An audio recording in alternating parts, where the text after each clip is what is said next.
Hey, yo, Bird, that be cold.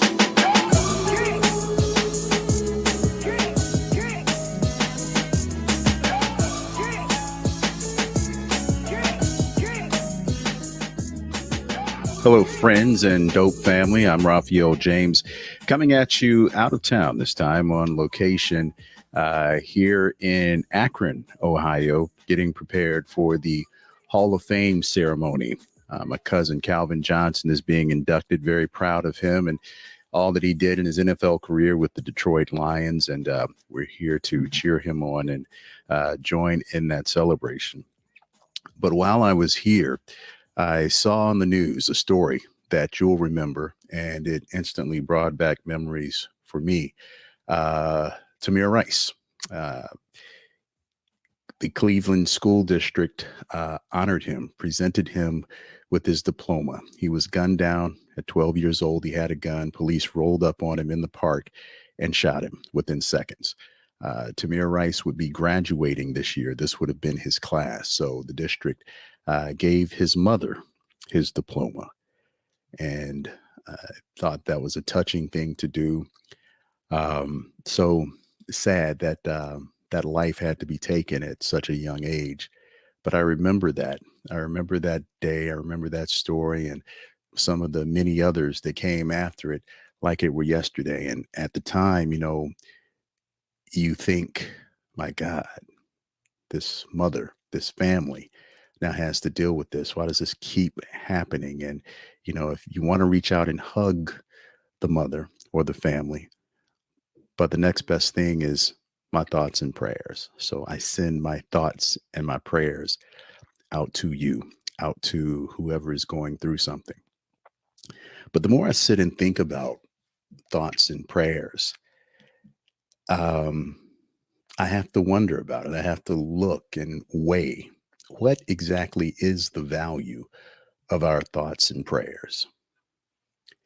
If there were a police agency who were coming and checking up on you, like the IRS, when you send out your thoughts and prayers, if there was a dollar amount attached to the effort of your thoughts and prayers, how much would you be responsible for? If every time you said, "Ah, my thoughts and prayers are with you," do you really think about it past the moment? Do you offer a prayer? Or is that phrase, thoughts and prayers, just something we do in the moment to keep us from maybe feeling as much pain or guilt, to offer as a balm or salve to the bereaved families? Does it have any value when we say it? We throw it out there, but do we follow through? It had gotten to the point with me at one point that if someone would say, "Pray for me," I would do it right then because I know I'll say, "Yeah, yeah, yeah, of course." And I'll forget and I won't think about it again until I see them or until I hear how they're doing. The value of prayers, people may feel differently, but I do believe that prayers are effective. And if you're a person of faith, the Bible teaches us that we should pray.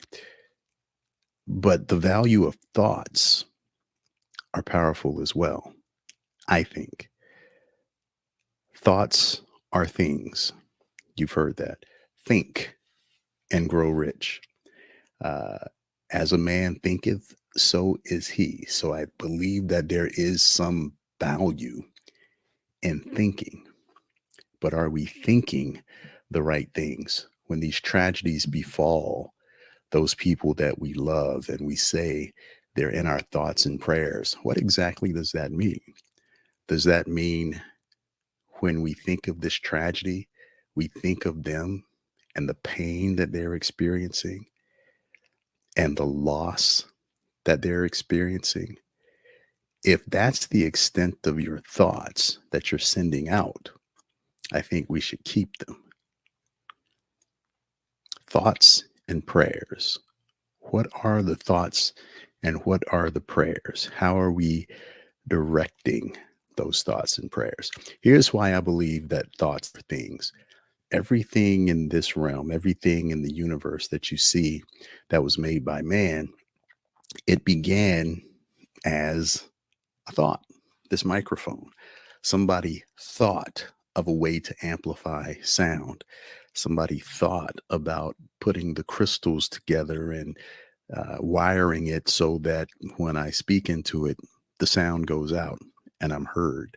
Somebody thought about the stand to hold the microphone. That thought became a thing. So thoughts become things. Thoughts are very, very powerful. Every action that we commit, even those on impulse, are born from a thought. We think a thought and it puts us into action. So, what are the thought bombs that you're deploying? Again, it's so sad. That's terrible. I feel badly for you. Or are we really deploying our thoughts in a way that will provide comfort? So maybe instead of my thoughts and prayers are with you, and we're good for that on social media. The prayer hands, thinking of you, thoughts and prayers. Um, you know, if a person had a nickel for every thoughts and prayers that was sent up, some of us might be very wealthy. But if they had a nickel for the effectiveness of those thoughts and prayers, they may be in a world of hurt. So, as dope friends, how can we better direct our thoughts and prayers? How can we make our thoughts and prayers better? It's not that I'm belittling it. Um, there are people on uh, social media, Facebook, Instagram, where um, every shooting, every school shooting, they'll get on and they'll talk about, well, yeah, your thoughts and prayers from last time didn't do so much good, did they? Well, what were the thoughts and what were their prayers? So let's get into that. Um, Thinking is hard work, especially we're talking about that thoughts and prayers part. Thinking is hard work. And here's why, because it takes work to change your thinking from the reality and what you see into something that will prosper, into something that is meaningful, into something that is valuable. If I see the tragedy and I'm thinking about the tragedy, how do I get beyond that? How do I focus on this is my thought? Here's my thought. For you in this hour, my thought is that you will be strengthened. I see you strengthened. I see you strong. I see you comforted. I see you beyond this moment, full of grace, full of mercy, and stronger. Yes, it hurts, but I see you moving forward. I see you doing something great, even through the pain. That's a good thought. That's a wholesome thought. And I think that thought is better than one of the generic ones that we pull out when we say thoughts and prayers. How do we pray for someone who's in the throes of agony? I think, but the same way, we picture them whole. We imagine them whole. We imagine them beyond this point when all hell is breaking loose. And we imagine them in a place of peace, in a place of bliss, even through, even though they've been through an unspeakable tragedy. If we're going to offer thoughts and prayers, I think those are the kinds of thoughts and prayers that we should force ourselves to give, force ourselves to offer. Then it's not just lip service. We're actually employing and deploying positive thoughts, positive prayers, positive energy their way. So, my challenge is The next time you feel moved to send someone your thoughts and prayers, send them your thoughts and your prayers deliberately, intentionally. Send them good thoughts and good prayers. Don't just check it off of your list of things to say to the aggrieved and the bereaved. Thoughts and prayers. If you can't get beyond a place where you can think good towards that person, then you failed before you've ever begun. Sometimes the problems that we face are so real that they paralyze us. All we see is the problem. We don't see beyond the problem. Almost like a cloudy day. A cloudy day, the clouds can come, they can threaten to storm, but beyond the clouds, the sun is shining. Everything is as normal in our lives. You've heard this, it's a cliche. Bad times come, stormy times come, but they pass. Everything is a cycle, everything is a season. This person is going through a rough time today. Tomorrow will be your time, and you'll want and need that same kind of support. But we have to force ourselves to think, get ourselves into a posture of thinking good and positive thoughts and not dwelling in the valley of despair. It does take some discipline. It takes a lot of discipline to do that. But I think it changes your mental when you can do it on the regular. And I know this isn't deep. This isn't anything maybe you haven't heard before, or this isn't anything grandiose. It's a simple thing. And that's where the power is. If you can take that energy, change it up, make it into positive, and then put that positive back out into the universe, back out into the atmosphere, back towards that person, I think we will all be better served because of it. I often have people come up to me. I do the news in Charleston, South Carolina, and I often have people come up to me and say, I just don't watch the news. And I'm like, why is that? Especially people of faith who come up to me and say that. And they say, I just don't watch the news. And I'm like, well, why is that? Well, it's always so depressing. Um, I just don't want to be depressed. So I got into the habit of saying, well, you're a person of faith, right? You say, yeah.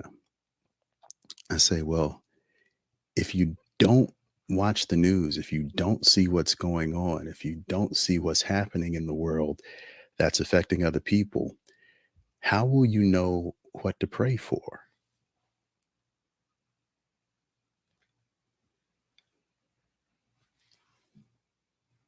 So, those who have a prayer life, those who take the time to think, don't get locked into the mountain of evil, the mountain of despair.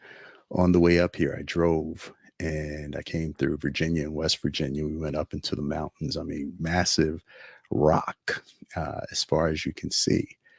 And it was mighty, it was majestic, it was impressive.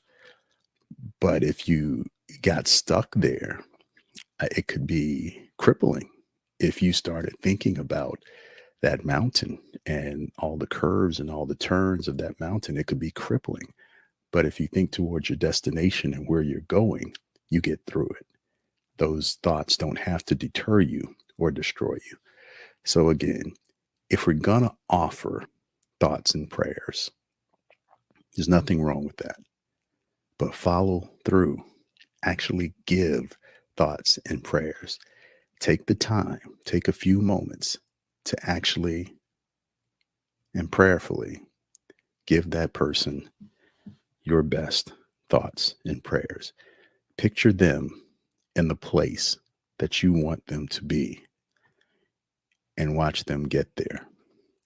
That's my time for today. I hope hope it helped you, and I hope you continue to listen to the podcast.